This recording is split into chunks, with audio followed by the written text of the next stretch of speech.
गलती किया लेकिन पश्चाताप नहीं किया, और पश्चाताप नहीं करने के कारण से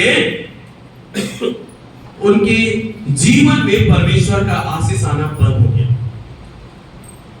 उत्पत्ति की पुस्तक 4 अध्याय जब जाएंगे, वहां पर जो आदम के पहले संतान हाबिल और कैन, वो परमेश्वर को अच्छे से जानते थे, परमेश्वर की इच्छाओं को जानते थे,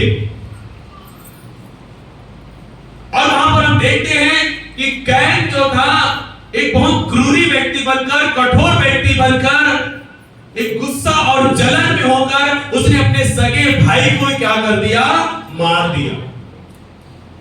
और उसके बाद परमेश्वर कैन के पास आया और पूछता है तेरा भाई हाबिल कहां है? तो पश्चाताप नहीं करता, परंतु क्या कहता है, क्या मैं अपने भाई का रखवाला हूं? तो परमेश्वर कहता है, देख जिस निर्दोष का तूने लहू बहाया है, वो लहू चिल्लाकर मुझे कह रहा है, मुझसे कह रहा है कि तूने उसका घात किया हुआ है। ये बात जानने के बावजूद भी कैन ने पश्चाताप नहीं किया कि परमेश्वर ने मुझे हत्या करते हुए देखा है। अब परमेश्वर मेरे पास आया, नम्र और दीन होकर मेरे पास आया, उसके बावजूद भी मैंने उसे झूठ बोला, उसके बावजूद भी उसने पश्चाताप नहीं किया, और परमेश्वर ने उसको भगोड़ा बना दिया। हालेलुया। शाऊल, जहां पर हमने पढ़ा पहला शमूएल में, जब शाऊल के विषय में पढ़ा, परमेश्वर ने कहा मैं शाऊल को राजा बनाने से पछताता हूं, और शमूएल ने शाऊल को जाकर बताया कि तूने ऐसा सा गलती किया है बेटा, जिस कारण से परमेश्वर तुझसे नाराज है, परमेश्वर तुझे क्रोधित है, और वो तेरे बदले में किसी और को राजा होने के लिए चुन लिया है करके शमूएल ने शाऊल को बताया। उसके बावजूद भी शाऊल ने अपनी गलतियों का पश्चाताप नहीं किया। हालेलुया। और एक दिन वो अपनी ही तलवार से मारा गया। हालेलुया। प्रेरितों 5 अध्याय में पढ़ते हैं हनन्याह और सफीरा के विषय में, जो बहुत अच्छे विश्वासी थे, पवित्र आत्मा से भरे हुए थे, अन्य भाषा में आराधना करने वाले थे, वो कलीसिया में सेवा करने वाले हनन्याह और सफीरा थे। उन्होंने एक दिन कलीसिया में खड़ा होकर कहा, हम एक जमीन बेचना चाहते हैं, वो जमीन जो बिकेगा, जो भी दाम पड़ेगा, हम उसको कलीसिया में सेवकाई के लिए देंगे। और परमेश्वर ने प्रार्थना को सुना, उनका जमीन अच्छे दामों में बिक गया। और उसके बाद उसने पैसा अपने घर में रखकर कुछ पैसा लेकर आया कलीसिया में। पहले उसका पति आया और पतरस ने पूछा, क्या इतने में ही तुम्हारा जमीन बिका है? उसने क्या कहा, हाँ इतने में ही बिका। उसने से पैसा घर में छोड़कर आया है, थोड़ा पैसा लेकर झूठ बोल रहा है वो। जैसे ही उसने झूठ बोला, परमेश्वर की आत्मा जो पतरस में था, पतरस के द्वारा कहता है, तू कैसे पवित्र आत्मा से झूठ बोल सकता है? हालेलुया। तू पतरस से झूठ बोल सकता है, बाकी से झूठ बोल सकता है, लेकिन पवित्र आत्मा से झूठ। और तुरंत धड़ से गिरा, मर गया वो। कलीसिया के लोग आए, उसको मिट्टी देकर आ गए। कुछ घंटों के बाद उसकी पत्नी आई। कलीसिया में सब सन्नाटा रूप में देख रहे, उसकी पत्नी को आते ही फिर से पतरस पूछता है उससे, पतरस मत सोचो, पवित्र आत्मा उससे पूछता है, ये देखिए पैसा यहाँ पे रखा हुआ है, तेरा पति दिया हुआ है, क्या इतने भी वो जमीन बिका है? वो क्या बोलती है, हाँ इतना में बिका हुआ है। तो पतरस कहते हैं, क्या बात है कि तुम दोनों पति पत्नी ने एक मन होकर ऐसा किया है। देख तेरे पति के गाड़ने वाले बाहर खड़े हुए हैं, अब तुझे भी लेकर जाएंगे। धड़ से गिरे और वो भी मिट्टी में चली गई। हालेलुया। इन्होंने पश्चाताप करने का इनको मौका ही नहीं मिला। हालेलुया। मौका ही नहीं मिला इनको पश्चाताप करने का। लेकिन आज आपको और मुझको मौका मिलता है पश्चाताप करने का। हालेलुया। जब तक मौका है पश्चाताप कर लीजिए, एक समय आएगा मौका नहीं रहेगा।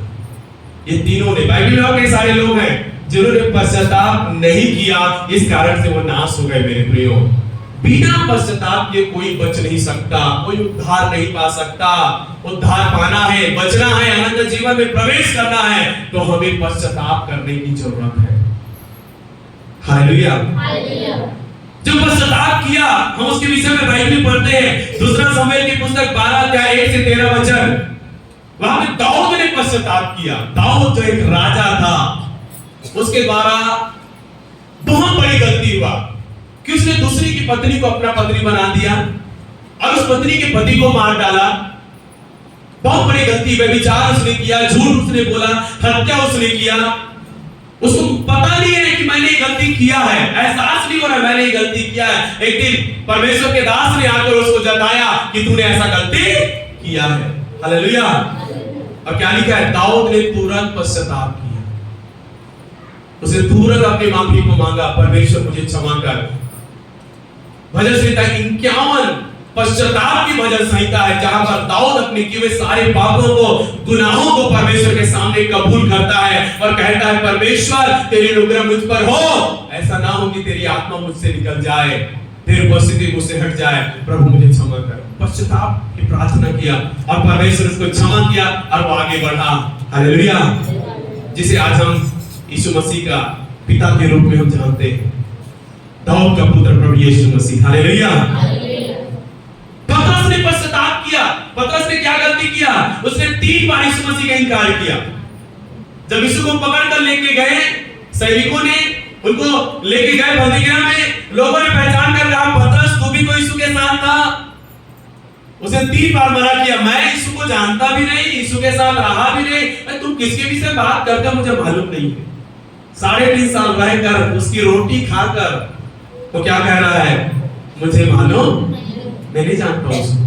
3 बार इनकार किया और यीशु ने उसको कहा था, 3 बार इनकार करने से पहले क्या होगा मालूम है? जैसे ही तू 3 बार इनकार करेगा, क्या होगा मालूम है? मुर्गा भांग लेगा। और जैसे ही 3 बार इसने इनकार किया, मुर्गा जोर से चिल्लाया। हालेलुया। ए पतरस, तू बोल दिया। मुर्गा जोर से भांग दिया। तो बाइबल में लिखा है, लूका की पुस्तक उसका 22 अध्याय 65 वचन में लिखा है कि पतरस बाहर निकलकर रोकर वहां पर परमेश्वर से पश्चाताप करने लगा। हालेलुया। वो रोने लगा कि मैंने इतना बड़ा गलती कैसे कर दिया कि मैंने 3 बार प्रभु का क्या किया?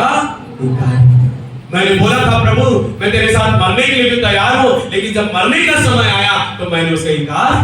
वो रोया, पश्चाताप किया। और बाइबल में लिखा है, मसीह यीशु मर के जी उठने के बाद पतरस को दिखाई दिया। हालेलुया। पतरस के पास आकर खड़ा हो गया और पतरस ये नहीं कहा कि तूने इतना बड़ा गलती किया है, तूने मेरा इनकार किया। उसने नहीं कहा, क्योंकि पतरस उसका पश्चाताप कर चुका है, क्षमा पा चुका है, इसलिए परमेश्वर यीशु मसीह ने उसको एक शब्द भी नहीं बोला उनकी गलती के कारण से। हालेलुया। इसमें जताया भी नहीं उसको सीधा सेवा दे दिया। बेटा अब तू मेरी जगह में सेवा करेगा। हालेलुया। तू मेरे लोगों की रखवाली करेगा, तू मेरे लोगों को तू चलाएगा। अब तक मैं था मुखिया, अब तक तू मुखिया बनकर मेरे लोगों को लेकर जाएगा। हालेलुया। पतरस ने पश्चाताप किया, प्रभु ने क्षमा किया, सेवा में इस्तेमाल किया। लूका 7 अध्याय 36 से 50 वचन यदि आप पढ़ेंगे, एक स्त्री यीशु के पास आकर पश्चाताप करती है। बेविचारनी स्त्री, पूरी और पापनी स्त्री यीशु के पास आती है। लूका 7 अध्याय में लिखा हुआ 36 से 50 वचन में, वहां आकर यीशु मसीह एक फरीसी के घर में बैठा हुआ है, खाना खाने के लिए गया है और यीशु जैसे बैठा हुआ है, वो स्त्री इत्र लेकर यीशु के पांव के पास आई और क्या किया? रो रही है। उसके पीछे खड़े होकर वो रो रही है, उसके आंसू यीशु के पांव पे गिर रहे हैं और वो स्त्री अपने बालों से उसके पांव को पोंछकर इत्र मलकर क्या कर रही है? वो चूम रही है, रो रही है, चूम रही है, रो रही है, पश्चाताप कर रही वहां पर। हालेलुया। यीशु ने उस स्त्री को देखकर क्या कहा मालूम है? हे स्त्री, अब तक जितने तूने पाप किए हैं वो क्षमा हो गए। हालेलुया। वो क्षमा हो गए, जा फिर से तू पाप ना कर। वो स्त्री ने पश्चाताप की, प्रभु से क्षमा पाकर वो चली गई। जो सचमुच पश्चाताप करता है, परमेश्वर उसे ग्रहण करके उन्हें आशीष देता है और आगे बढ़ाता है, उसको इस्तेमाल करता है जो पश्चाताप करता है। हालेलुया।